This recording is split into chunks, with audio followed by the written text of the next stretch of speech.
18 network. Break के बाद स्वागत है आप सभी का और खबरों में आगे बढ़ेंगे। राजसमंद सांसद और बीजेपी की महामंत्री दिया कुमारी ने कहा कि केंद्रीय मंत्रिमंडल के विस्तार में युवा चेहरों की भागीदारी से विकास की गति मिलेगी। सांसद ने कोरोना वैक्सीन को लेकर प्रदेश सरकार पर सियासत के भी आरोप लगाए।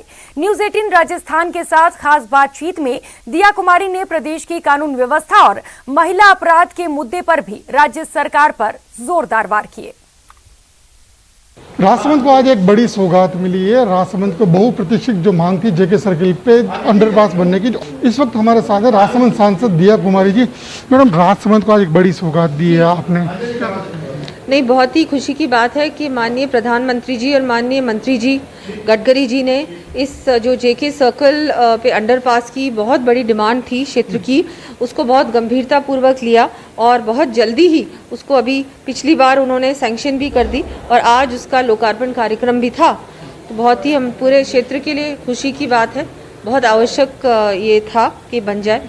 मैडम, एक प्रदेश में जो कोरोना वैक्सीनेशन को जो किया जा रहा है, केंद्र सरकार की ओर से फ्री वैक्सीनेशन दिया जा रहा है, लेकिन प्रदेश में बड़ी राजनीति हो रही है इसको लेकर।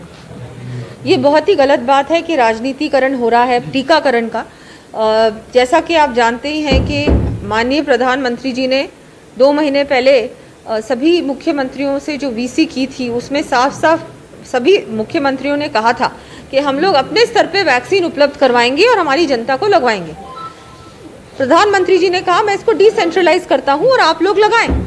उसके बाद इनकी बस की नहीं रही। 2 महीने बाद इन्होंने सबने हाथ खड़े कर दिए। फिर प्रधानमंत्री जी ने अपने ऊपर लिया और पूरे देश की जनता 18+ जितने भी 18 से ज़्यादा उम्र के हैं उनको सबको फ्री वैक्सीन दिलाने की जो सौगात दी है प्रधानमंत्री जी ने, बहुत बड़ा काम है ये। और इसमें पूर्ण रूप से सेंटर से वैक्सीन आ रही है, हर प्रदेश में आ रही है, लेकिन वहाँ प्रदेश में राजनीतिकरण हो रहा है। प्रदेश में राजस्थान में फुल वैक्सीन्स आ रही हैं, अच्छी संख्या में आ रही हैं, लेकिन ये अपने हिसाब से वैक्सीन्स का वितरण कर रहे हैं। जहाँ पर इनकी एमएलएज है वहाँ पर ज़्यादा वैक्सीन्स हो रही हैं और जहाँ पर भारतीय जनता पार्टी की एमएलएज हैं वहाँ वैक्सीन्स ये लोग प्रॉपर तरीके से उपलब्ध नहीं करवा रहे।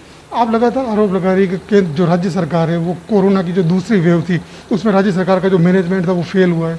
बिल्कुल फेल हुआ है। पीएम केयर्स के माध्यम से वेंटिलेटर्स पहुंचे थे, हमारे ये वैक्सीन्स भी पहुंची थी। वैक्सीन्स भी आपने देखा होगा डस्टबिन में पड़ी हुई मिली। वेंटिलेटर्स का उपयोग नहीं किया गया, स्टाफ को ट्रेन नहीं किया गया वेंटिलेटर्स को कैसे यूज़ में लेना है।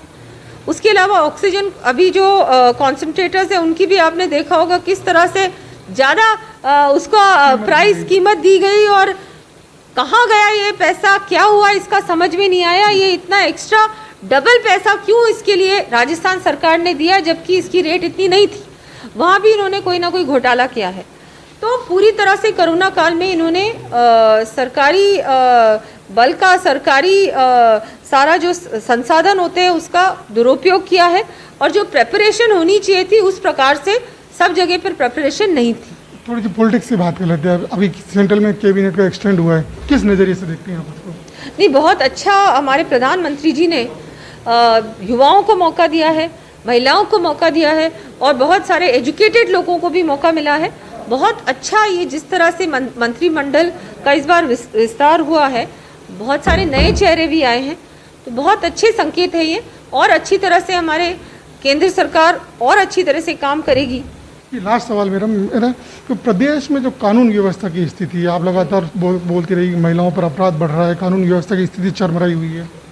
कानून व्यवस्था की स्थिति बहुत ही खराब है। आप सबने देखा होगा महिला सुरक्षा और जिस तरह से एससी वर्ग और एसटी वर्ग के साथ भी जो जितने सारे अत्याचार के मामले सामने आ रहे हैं, हर जिले से कोई ना कोई घटना सामने आ रही है। कहीं रेप्स हो रहे हैं, गैंग रेप्स हो रहे हैं, हमारी बच्चियों के साथ हो रहा है, दुष्कर्म के इतने सारे जो केसेस सामने आ रहे हैं। पता नहीं क्या हो रहा है इस राज्य में, इस तरह से पहले कभी भी नहीं था। रेप कैपिटल बन गया है हमारा राज्य, बहुत शर्म की बात है और दुर्भाग्य की बात है। और हमारे मुख्यमंत्री, हमारे होम मिनिस्टर भी वही हैं, तो मैं तो उनसे निवेदन करूंगी कि आप थोड़ा सा इस पे बहुत ज़्यादा ध्यान देने की आवश्यकता है और इस पे आप ध्यान दीजिए क्योंकि ये बढ़ता जा रहा है। क्राइम ग्राफ राजस्थान का बढ़ता जा रहा है और महिलाएं बिल्कुल भी सुरक्षित नहीं हैं। चाहे हम सांसद की बात करें, सांसद से लेके नीचे तक एक आम महिला भी सुरक्षित नहीं है। ये बहुत दुर्भाग्यपूर्ण स्थिति है। हमारे राजस्थान ऐसा स्टेट नहीं है, यह हमेशा लोग बहुत ही शांतिपूर्वक रहे हैं, पीस लविंग लोग हैं। लेकिन ये क्या हो रहा है, ये बिल्कुल भी जो सख्ती होनी चाहिए और जिस तरह से सारे कानून बने हुए हैं उनको लागू करना चाहिए पूर्ण रूप से। प्रशासन और पुलिस इनको भी पूरी तरह से ये लोग दुरुस्त करें, इन पे भी बोले कार्रवाई होनी चाहिए, इमीडिएट कार्रवाई होनी चाहिए। ऐसे जितने भी इस तरह के तथ्य हैं उनको पूरी तरह से उसी समय कार्रवाई होनी चाहिए। ये बिल्कुल ऐसे ढीले ढाले तरीके से कार्रवाई करते हैं, कुछ होता नहीं, किसी के अंदर डर ही नहीं रहा। वो सोचते हैं हम कर लेंगे फिर होगा क्या, कुछ भी नहीं होगा, हम आराम से बच जाएंगे। Thank you ma'am.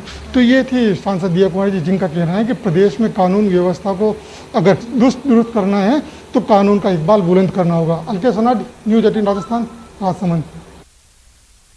और खबरों में आगे बढ़ेंगे। केंद्रीय गृह मंत्री अमित शाह आज अहमदाबाद के दौरे पर हैं। उन्होंने वेजलपुर इलाके में नगर निगम के कम्युनिटी हॉल का निरीक्षण किया। इस दौरान अमित शाह प्रोटोकॉल तोड़कर लोगों से मिलने के लिए पैदल ही निकल पड़े। यहां अपार्टमेंट के लोगों ने अमित शाह का स्वागत किया और फोटो भी खिंचवाई।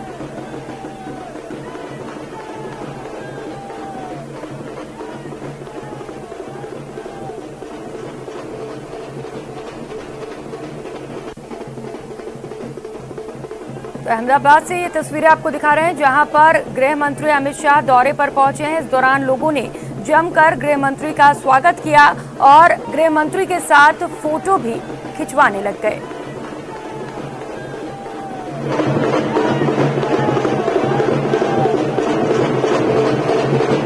प्रोटोकॉल तोड़कर अमित शाह खुद लोगों से मिलने पैदल निकल पड़े। आपको बता दें कि इस दौरान लोगों में काफी उत्साह देखने को मिला, लोग काफी खुश नजर आए और गृह मंत्री अमित शाह का स्वागत करते नजर आए।